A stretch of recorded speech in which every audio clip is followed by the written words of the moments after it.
ಮೂಷಿಕವಾಹನ ಮೋದಹಸ್ತ ಸಾಂಬರಕರ್ಣ ವಿಲಂಬಿತ ಸೂದ್ರ ವಾಮನ ರೂಪ ಮಹೇಶ್ವರಬುದ್ರ ವಿಘ್ನ ವಿನಾಯಕ ಪಾದ ನಮಸ್ತೆ. ஜெய் கணேச பாகிமாம். ஸ்ரீகணேஷ ரக்ஷமாம். அன்பான ஸ்ரீ பகவதி யூடியூப் சேனல் நேயர்களுக்கு ஹரிஹர சர்மாவின் பணிவான நமஸ்காரங்கள். நாம் ஒவ்வொரு மாதமும் பலன் பார்க்குறோம்.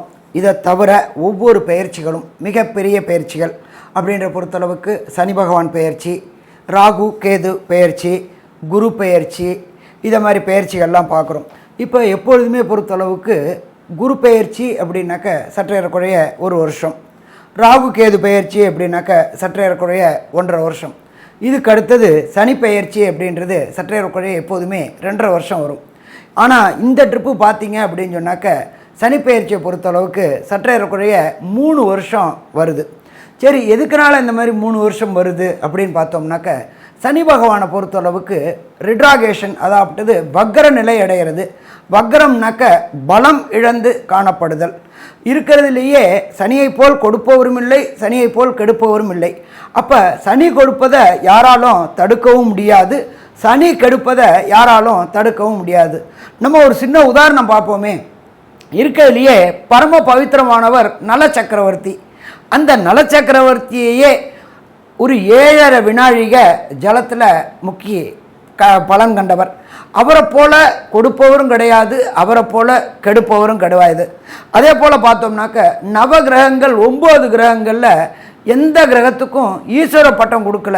ஈஸ்வர பட்டம் கொடுத்த ஒரே கிரகம் நம்மளுடைய சனீஸ்வர பகவானான சனி ஈஸ்வரன்.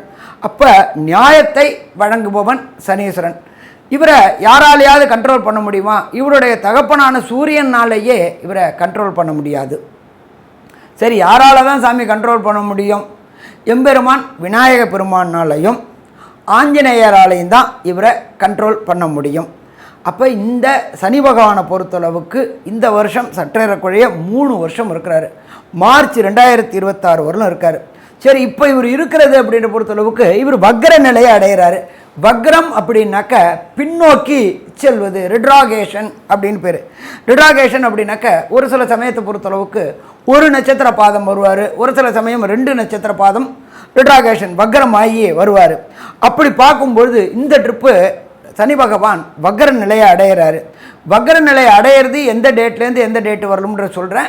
அதுக்கப்புறம் ஒவ்வொரு ராசிக்கும் அந்த வக்ர நிலை அடையிறதுனால என்னென்ன பலன்கள் அப்படின்றதையும் சொல்கிறேன். ஃபஸ்ட்டு சனி பகவானானவர் வக்ர நிலையை அடையிறது அப்படின்றது பொறுத்தளவுக்கு வக்ர நிலை தொடக்கம் 19/6/2024 அன்னைக்கு கிழமை அப்படின்றது வசந்த கிழமையான புதன்கிழமை. மத்தியானம் 3:09 சதய நட்சத்திரம் 3ஆம் பாத கும்பராசியில் ஆனி மாதத்துக்கு அது 5ஆம் தேதி வக்ர நிலையை அடையிறாரு. சரி, வக்ர நிவர்த்தி என்னைக்கு பெறாரு அப்படின்னு பார்ப்போமா? 4/11/2024 திங்கட்கிழமை மத்தியானம் 3:22 சதய நட்சத்திரம் 1ஆம் பாதத்துக்கு கும்பராசியில் வராரு. அதுக்கு தமிழ் மாதம் அப்படின்றது ஐப்பசி மாதம் 19. இது சற்றேறக்குறைய இந்த சனி பகவானுடைய வக்ர நாட்கள் அப்படின்றது 140 நாட்கள் வக்ர நிலையில் இருக்கிறாரு. சனி பகவான் ஒரு ராசியிலேருந்து ஒரு ராசி கடக்க சற்றேறக்குறைய 2.5 வருஷம். அதில் இந்த ட்ரிப்பு 3 வருஷம் இருக்கிறாரு. வக்ரமாகிறது 140 நாள் இருக்கிறாரு. சரி, இப்போ இந்த சனி பகவானை பொறுத்த அளவுக்கு சனி பகவான் இருக்கிற இடத்துலேருந்து சூரிய பகவான் 5ஆம் இடம் வரக்கூடியது. அதாகப்பட்டது ஆனி மாதம் 5ஆம் தேதி. அப்போ சனி பகவான் இப்போ வக்ரம் நிலை நடையில சூரிய பகவான் இருக்கிறது மிதுன ராசியில் இருக்கிறாரு. அதே போல் சனி பகவான் வக்ர நிவர்த்தி அடைகிறது அப்படின்றது துலா ராசியில் 9ஆம் இடத்துல வரும்பொழுது, சனிக்கு சூரிய பகவான் 9ஆம் இடத்துல வரும்போது சுவாதி நட்சத்திரத்தில் வக்ர நிவர்த்தி அடைகிறாரு. அப்போ இந்த வக்ர காலகட்டங்கள் 140 நாட்கள் என்னென்ன பலன்கள் தரப்போகிறார்? என்ன சாமி இதில் நீங்கள் வக்ரம் அப்படின்னாக்க ஒரு ராசி விட்டு ஒரு ராசி மாறினா பலன் தருவாரா, இல்லை ஒரு நட்சத்திரம் விட்டு ஒரு நட்சத்திரம் மாறினா பலன் தருவாரா அப்படின்லாம் கேட்கலாம். எப்பொழுதுமே சதய நட்சத்திரத்தில் அவர் பயிர்றாரு, 3ல் வக்ர நிலை அடைகிறாரு, சதய 1ஆம் பாகத்தில் வரார். பட் அந்த 140 நாளும் ரொம்ப முக்கியமான நாட்கள். எப்பொழுதுமே சனியை பொறுத்தளவுக்கு பலம் பெறுறதோட பலம் பெறாமல் இருக்கக்கூடிய நாட்கள் தான் மிக மிக சிறப்பான நாட்கள். அவர் வலு இழக்கிறார், ரிட்ராகேஷன் ஆகிறார். சரி, அடுத்தது இந்த சனி வக்ர நிலை அடையக்கூடிய நாளில் கிரகங்கள் என்னென்ன நிலவரத்தில் இருக்காங்க அப்படின்றதையும் ஃபஸ்ட்டு பார்த்துப்போம். அதை காலபுருஷ தத்துவத்துப்படி மேஷ ராசி முதல் ராசி. மேஷ ராசியில் செவ்வாய் பகவான், அடுத்தது ரிஷப ராசியில் குரு பகவானும், அடுத்தது மிதுன ராசியில் சூரிய பகவான், புத பகவான், சுக்கிர பகவானும், அடுத்தது காலபுருஷ தத்துவத்தின்படி 6வது ராசியான கன்னியா ராசியில் கேது பகவானும். அந்த சனி பகவான் வக்ரமாகிற நாள் சந்திர பகவான் இருக்கிறது விசாக நட்சத்திரம் 4ஆம் பாதத்தில், அதாகப்பட்டது விருச்சிக ராசியில் சந்திர பகவான் இருக்கிற நாளில் பெயர்றார். இதை தவிர கும்பராசியில் சனி பகவானும், அடுத்தது காலபுருஷ தத்துவத்தின் 12வது ராசியான ராகு பகவானும் இருக்கக்கூடிய நாட்களில் இந்த சனி வக்ரம் பெறாரு. இந்த வக்ர காலகட்டங்களில் என்னென்ன நற்பலன்களை தருவார், என்னென்ன கெடுபலன்களை தருவார் அப்படின்றத பார்ப்போம். அதே போல் சனி பகவானை பொறுத்தளவுக்கு எல்லாருமே ஜோதிட சாஸ்திரத்தை சொல்லுவாங்க, சனி பார்த்த இடம் பாழ் அப்படின்னு சொல்லுவாங்க, சனி நின்ற இடமும் பாழ் அப்படிம்பாங்க. அப்போ இந்த காலகட்டங்களில் கும்பத்தில் இருந்து சனி பகவான் சதய நட்சத்திரம் 3ஆம் பாதத்தில் இருந்து வக்ர நிவர்த்தி அடையக்கூடிய சதய நட்சத்திரம் 1ஆம் பாதம் வரலும் என்னென்ன நற்பலன்களையும் என்னென்ன கெடுபலன்களையும் தருவார் அப்படின்றத ஒவ்வொரு ராசிக்கா பார்ப்போமா? அன்பார்ந்த மகர ராசி அன்பர்களே, இந்த சனி வக்ரம் உங்களுக்கு என்னென்ன நற்பலன்களையும் என்னென்ன கெடுபலன்களையும் தரும்ன்றதை பார்ப்போமா? எப்பொழுதுமே உங்களுடைய ராசிநாதன சனி பகவான் ராசிக்கு 2ஆம் இடத்துல இருக்கார். நம்மளோட ஜோதிட சாஸ்திரத்தில் பொறுத்தளவுக்கு அந்த இடத்தோட அதிபதி அந்த இடத்துல இருந்தாக்க அதை தோஷம் அப்படிம்போம். இந்த ஜாதகத்தில் நம்மளோட ஜோதிட சாஸ்திரத்தில் 2ஆம் இடம் அப்படின்றது வாக்கு, தனம், குடும்பஸ்தானம். அப்போ இந்த இடத்துல 2ஆம் இடத்த அதிபதி 2ஆம் இடத்துலையே இருக்கிறதுனால 2ஆம் இடத்தை கெடுப்பார்.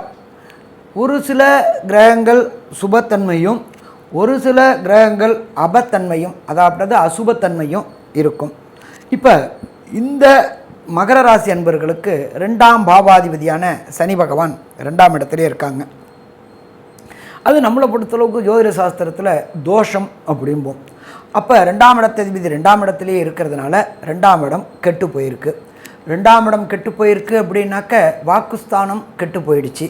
வாக்குஸ்தானம் மகர ராசி என்பவர்களுக்கு கெட்டு போனாக்க கொடுத்த வாக்கை காப்பாற்ற முடியாத தன்மை அடையக்கூடிய நிலை. ஒருத்தர்கிட்ட சொல்லியிருப்போம், உனக்கு நான் அந்த வேலையை முடிச்சு தரேன், உனக்கு அதை செஞ்சு தரேன், இதை பண்ணித்தரேன் அப்படின்னு நம்ம சொல்லியிருப்போம். ஆனால் அந்த கொடுத்த வாக்கை காப்பாற்ற முடியாத தன்மை இருந்திருக்கும் 2ஆம் பாவாதிபதி 2 நாள்லேயே. அதனால் அசிங்கங்களையும் அவமானங்களையும் சந்திக்க வேண்டிய வாய்ப்புகள் உண்டாகும். அதனால் இந்த காலகட்டங்களில் சனி பகவான் வக்ரம் அடைகிறார். வக்ரம் அப்படின்னாக்க பலம் இழக்கிறார். அப்போ குடும்பஸ்தானாதிபதியான சனி பகவான் வக்ரம் அடைகிறார். வக்ரம் அடைகிறதுனா பலம் இழக்கிறார். பலம் இழக்கக்கூடிய நாட்கள் 140 நாட்கள். 19/6/2024 4/11/2024 அவர் பலம் இழக்கிறார். அப்போ இந்த நாட்களில் பலம் இழக்கிற நாட்களில் வாக்குஸ்தானாதிபதி பலம் பெறக்கூடிய நாட்களில் கொடுத்த வாக்குகள் காப்பாற்றக்கூடிய தன்மை உண்டாகும். ஒருத்தருக்கு இந்த காரியம் முடிச்சு கொடுக்குறேன்னு சொல்லிட்டு தடுமாறிட்டு இருந்த காலகட்டங்கள் இந்த 140 நாளில் வெற்றி வெற்றி வெற்றி கொடுக்கக்கூடிய காலகட்டங்கள். அடுத்தது உதாரணத்துக்கு எடுத்துப்போமே, இந்த மகர ராசி என்பவர்கள் திருமணத்திற்கான முயற்சிகள் எடுத்திருப்பாங்க. அது தடையும் தாமதமும் ஏற்பட்டுக்கிட்டே இருந்துக்கிட்டு இருக்கும். அப்போ அந்த திருமணத்திற்குண்டான தடையும் தாமதமும் விலகி திருமணம் வெற்றிகரமாக கைகூடக்கூடிய காலகட்டங்கள் இந்த 140 நாள். கண்டிப்பாக மகர ராசி என்பவர்களுக்கு இந்த 140 நாளுக்குள்ளார நிச்சயதார்த்தம் ஆகி போயிடும். இந்த இயர் எண்ட் கடைசி வருஷம், அதாவது டிசம்பர் 2024க்குள்ளார திருமணமும் கைகூடும்.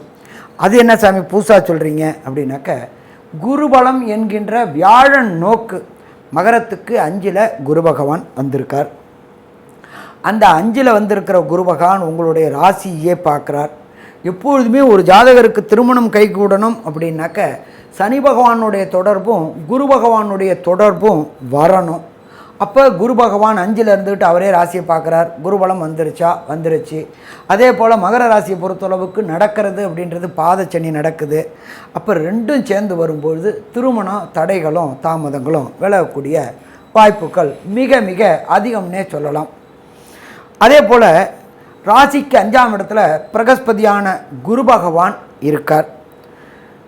அலுவலகத்தில் வேலை பார்த்துக்கிட்டே இருப்பீங்க.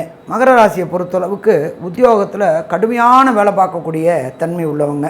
இந்த ஏமாற்ற மாட்டாங்க, பொய் சொல்ல மாட்டாங்க, ஒர்க் பண்ணுற இடத்துல சின்சியராக ஒர்க் பண்ணுவாங்க. ஆனால் அவங்க சொன்ன சொல் தவறுதலாக புரிஞ்சு கொள்ளப்பட்டு கொடுக்கக்கூடிய பதவி உயர்வும் பண வரவும் தடைப்பட்டு போகும். அப்போ இந்த காலகட்டங்களில் சனி பகவான் வக்ரம் ஆகிறதுனால கொடுக்கப்பட்ட பிரச்சனைகள் அத்தனையும் தீரும். பதவி உயர்வு கிடைக்கக்கூடிய வாய்ப்புகள் உண்டு மற்றும் திடீர் பண வரவு கிடைக்கக்கூடிய வாய்ப்புகள் உண்டு. இதை தவிர நம்ம 5ஆம் இடம் அப்படின்றது பூர்வ புண்ணிய புத்திரஸ்தானம் அப்படிம்போம். உங்களுடைய மூதாதையர்கள் சொத்து, அதாவது தாய் வழி, தகப்பன் வழி, பாட்டன் வழி, பூட்டன் வழி உள்ள சொத்துக்களில் இது வரலும் லிட்டிகேஷன், அதாவது வம்பு வழக்கு பிரச்சனை, பக்கத்து வீட்டில் உள்ளவன் கோர்ட்டு கேஸு, கூட பிறந்த சகோதரர்களால் ஏற்பட்ட பிரச்சனைகள் அத்தனை இந்த காலகட்டங்களில் இருக்கும்.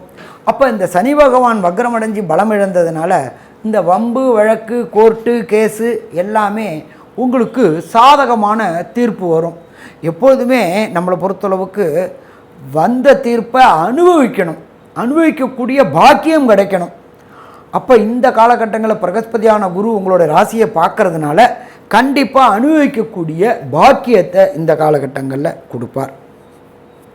இதை தவிர பிரகஸ்பதியான குரு பகவான் உங்களுடைய ராசிக்கு 9ஆம் இடமான கன்னியையும் பார்க்குறார். 9ஆம் இடம் அப்படின்றது நம்மளோட ஜோதிட சாஸ்திரத்தில் தகப்பன் ஸ்தானம். அப்போ அந்த தகப்பன் ஸ்தானத்தை குரு பகவான் பார்க்கறதுனால தகப்பனுடைய உடல் நிலையில் இதுவரையிலும் இருந்த பிரச்சனைகள் அத்தனையும் தீர்ந்து நல்ல நிலை ஏற்படக்கூடிய வாய்ப்புகள் உண்டு. இத்தனை நாள் பொருளாதார இழப்புகள் ஏற்படக்கூடிய வாய்ப்புகள் இருந்துச்சு. நீண்ட நாள் ரோகம் இருந்ததுனால நீண்ட நாள் ஆஸ்பத்திரியில் அட்மிட் ஆகி பொருளாதார விரயங்கள் ஏற்படக்கூடிய காலகட்டங்களும் இருந்துச்சு. அது எல்லாமே இந்த காலகட்டங்களில் விலகி நன்மை நடக்கக்கூடிய காலகட்டமாக இந்த காலகட்டம் மகர ராசிக்காரங்களுக்கு இருக்குது. இதை தவிர பிரகஸ்பதியான குரு பகவான் உங்களுடைய ராசிக்கு 11ஆம் இடத்தை பார்க்குறார். 11ஆம் இடம் அப்படின்றது லாபஸ்தானம். லாபஸ்தானத்தை தனக்காரகனான பிரகஸ்பதியான குரு பார்க்கும்பொழுது லாபம் ஏற்படக்கூடிய வாய்ப்புகள் உண்டு. நம்மளுடைய தொழில் செய்யக்கூடிய இந்த மகர ராசி என்பவர்களுக்கு தொழிலில் தொடர் முன்னேற்றம் இருக்கும். எப்பொழுதுமே பொறுத்தளவுக்கு முன்னேறது திருப்பி கீழே விடுறது, முன்னேறது திருப்பி கீழே விடுறது, இது வாழ்க்கை கிடையாது. Continue improvement with consistent improvement. அப்போ இந்த தொடர் முன்னேற்றம் ஏற்படக்கூடிய வாய்ப்புகள் தொழில் மிக சிறப்பாக நடக்கக்கூடிய வாய்ப்புகள் உண்டு. இந்த மகர ராசியைச் சேர்ந்த திருமணமாகி பிரச்சனைகளால் பிரிந்திருக்கின்ற தம்பதிகள் இந்த பிரகஸ்பதியோடைய பார்வைப்படக்கூடிய காலகட்டங்கள்னாலையும் குலதெய்வத்துடைய அனுகிரகங்கள்னாலையும் பித்திருக்களுடைய ஆசீர்வாதங்கள்னாலையும் இஷ்ட தெய்வம் குலதெய்வத்துடைய ஆசீர்வாதங்கள்னாலையும் பிரிந்து இருக்கின்ற தம்பதிகள் ஒன்று சேரக்கூடிய வாய்ப்புகள் உண்டு. ஒன்று சேர்ந்த தம்பதிகளுக்கு பந்தான பாக்கியம் என்கின்ற புத்திர பாக்கியம் கிடைக்கக்கூடிய வாய்ப்புகளும் உண்டு. அப்போ மொத்தத்தில் பார்க்கும் அப்படின்னு சொன்னாக்க இந்த காலகட்டங்களை பொறுத்தளவுக்கு மகர ராசி அன்பர்களுக்கு மிக ஏற்றமான காலகட்டம்னு சொல்லலாமா, மிக ஏற்றமான காலகட்டம்னு சொல்லலாம். சரி, ஒரு சில பேருக்கு தசாநாதன், புத்திநாதன், அந்தரநாதன், சூட்சமநாதன் சரியில்லை அப்படின்னாக்க ஒரு சில பிரச்சனைகளும் தடங்கல்களும் தாமதங்களும் வரக்கூடிய வாய்ப்புகள் உண்டு. இந்த வாய்ப்புகளை பிரச்சனையிலேருந்து எப்படி தவிர்க்கலாம் அப்படின்னாக்க கும்பகோணம் பக்கத்தில் வலங்கைமான் அப்படின்ற ஒரு இடம் இருக்குது. அங்கே உள்ள மாரியம்மனுக்கு பேர் பாடை கட்டி மாரியம்மன் பேர்.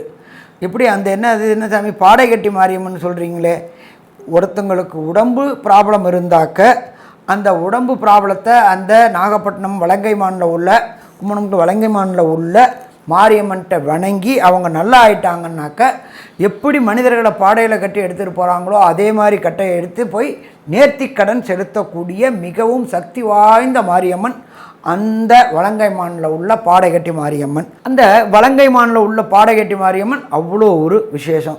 எனக்கு அவ்வளோ தூரம் போக முடியாது சாமி, ஏதாவது பக்கத்தில் உள்ள கோயில் சொன்னீங்கன்னா ரொம்ப சிறப்பாக இருக்குமே அப்படின்னாக்க, நீங்கள் இருக்கிற இடத்துக்கு பக்கத்தில் உள்ள கோயிலில் உள்ள விஷ்ணு துர்க்கைக்கு செவ்வாய்க்கிழமை ராகு கால நேரமான 3லேருந்து 4:30க்குள்ளார 3 எலுமிச்சை தீபம் நாட்டு செக்கு நல்லெண்ணெயில் பஞ்சு திரி போட்டு இந்த 140 நாள் 19/6/2024லேருந்து 4/11/2024க்குள்ளார வர செவ்வாய்க்கிழமையில் ராகு கால நேரத்தில் இதை செஞ்சுக்கிட்டு வாங்க.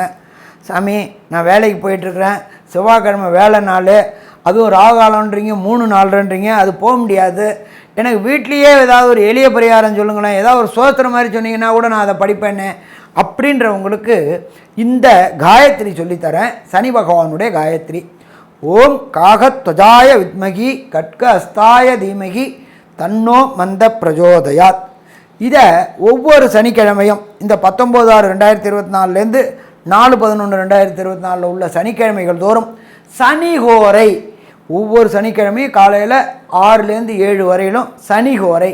இந்த சனிஹோரையில் 54 முறை குறைஞ்சபட்சம், 108 முறை அதிகபட்சம் இதை படிச்சுக்கிட்டு வந்தீங்கன்னாக்க வந்த பிரச்சனையும் வர பிரச்சனையும் கண்டிப்பாக தீரும். ஸ்ரீ பகவதி யூடியூப் சேனல் பார்த்த அன்பர்களுக்கு நன்றி.